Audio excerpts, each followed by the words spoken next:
10-Minute Jazz Lesson Podcast, episode 213.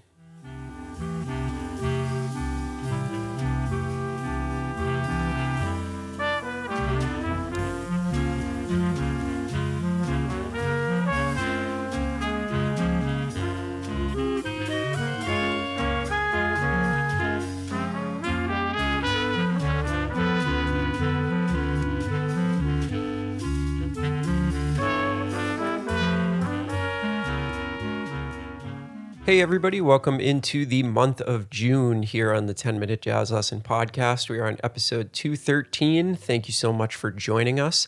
If you're brand new to the show, my name is Nick Manella. I'm the creator and host of this podcast. I've been doing this for quite a while now.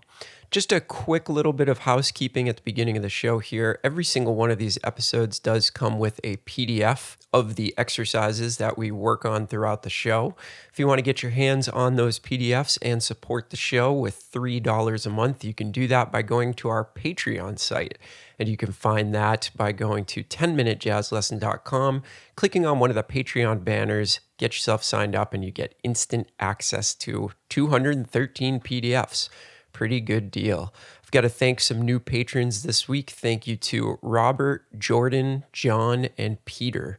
Thank you guys so much for signing up, pledging your hard-earned money to make sure that this show keeps coming at you regularly and in high quality. So again, that's 10minutejazzlesson.com. Click on one of the Patreon banners, get yourself signed up. Thank you to everybody that is doing that. All right, let's jump into today's episode. So this month, I'm going to do something a little bit different. We're going to sort of break away from our series. You know, we've been doing that for quite a while now, where we do like a 4 or 5 episode series. This month, I want to address some sort of one-off topics. And what I did was I went back to my post in the 10-Minute Jazz Lesson community Facebook group, and I started to pull some suggestions that I had asked for. So we're going to start to address some of those. Now, the first one is actually an issue that was brought up this week by Yoav, one of our members over there. And he was talking about, in the Ghost Note episodes, I had inserted a flat 9 into one of the lines. And his question was sort of about, can you use the flat 9 if it's not a flat 9 chord? And just a general question surrounding the flat 9. And it got me to thinking that I think sometimes, and it's my own fault because I've shown you guys, well, flat 9, denotes this diminished dominant sound, and suddenly it becomes a very, very complicated topic where on top of the flat 9 you must use the sharp 11 and the sharp 9 and all this stuff that technically is theoretically correct but doesn't always play out that way. So let me explain a little bit further what I mean. It is okay to just simply use a flat 9 sound. And what I would like you to show you this week is how you can do that in a very simple way without worrying about that diminished dominant sound necessarily. Because I think you would agree with me, and it still even makes my head swim after all these decades of playing jazz, that diminished dominant is just a lot of information with a lot of requirements. And what we tend to do as musicians is we tend to try to put in every little piece of information that exists simply because it exists. So I teach you about the diminished dominant sound, and you feel like, well, I have to use the entire scale. Every time I want to use a flat 9, I have to include all of these other altered notes.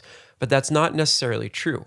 And in fact, one of the best ways to start incorporating a flat 9 sound into your playing is to ignore all of those other tensions and simply focus in on the flat 9 itself. So I'd like to show you a simple way of doing that. So what we're going to do is we're going to go over 3 2-5-1 licks, and I'm going to show you how I'm going to use the flat 9 along with all of the other chord tones. So if you look at your example sheet from this week, what you're going to notice is that all 3 of the lines that I've written out for you, the only notes that they use over the dominant chord are 1, 3, 5, 7, and flat 9. That's it. So I've omitted the sharp 9, the sharp 11. and the 6th, actually, the 13th. So I've taken that out as well.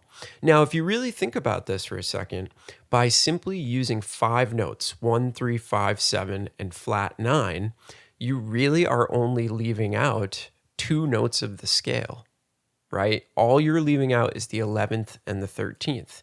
Now, we're also leaving out the sharp 9, but that's just a separate altered tone that kind of gets added to the diminished dominant scale. So let's look at it from the perspective of a 7-note scale, which is the most typical scales that we find in Western music. We're really only omitting 2 notes. So really, we're not depriving ourselves of that much. And actually, in depriving ourselves, what we do is we tend to make our lines a lot more clear and a lot more effective, actually. So that's how we're going to be approaching these lines. There's only one instance, which we're going to talk about, where I use a note that's outside of 1, 3, 5, 7, flat 9. So let's dive into the first line and see what makes it tick.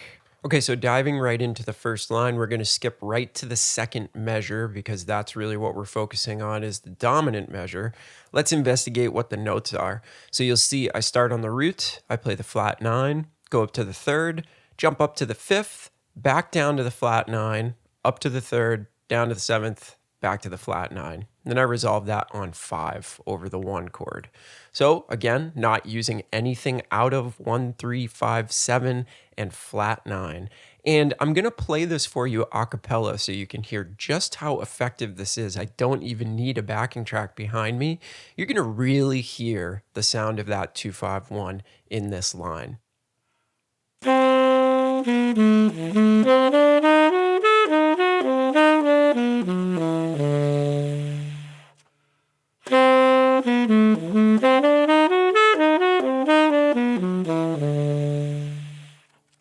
So it's simple, but it's very, very effective. And that's kind of the moral of the story in this episode. Simple, but effective.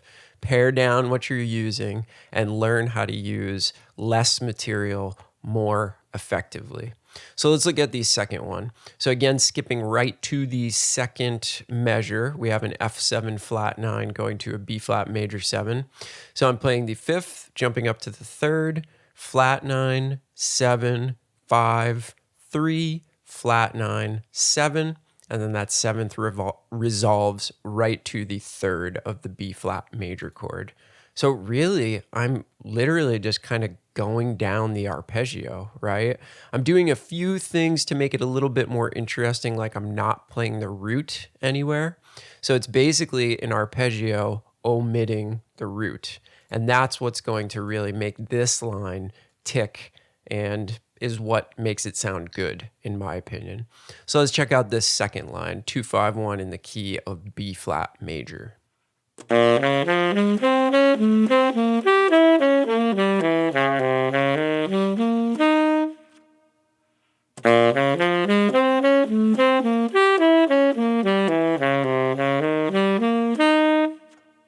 So hopefully you can hear just how effective that is. Again, I didn't need to do anything fancy. The flat 9 kind of does the work for us. It's a really, really awesome note. So you don't need to be playing sharp 11. You don't need to be playing 13. You don't need to be trying to pack as many notes as possible in there. Pare it down and it'll sound better. All right, let's go on to the third and final line. So second measure, this is a 2-5 in the key of G. So second measure, we have 2 flat 9s to start the measure.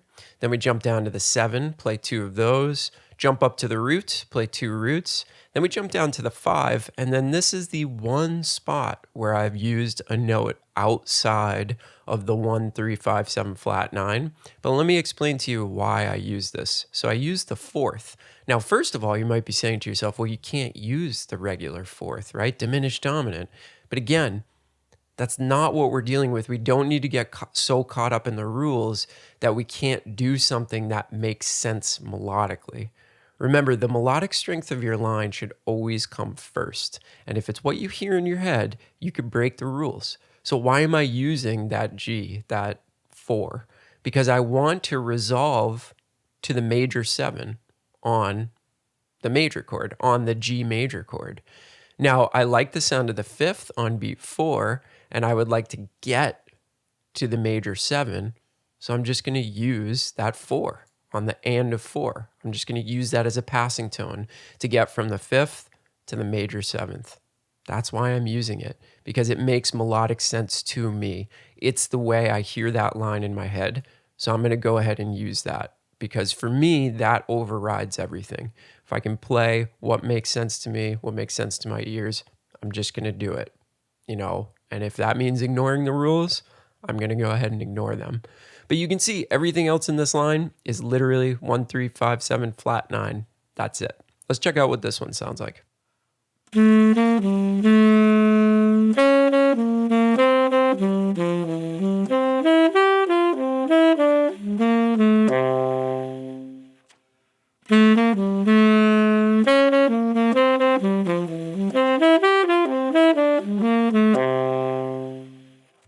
So there it is. Those are 3 lines that only utilize the flat 9 and no other tensions.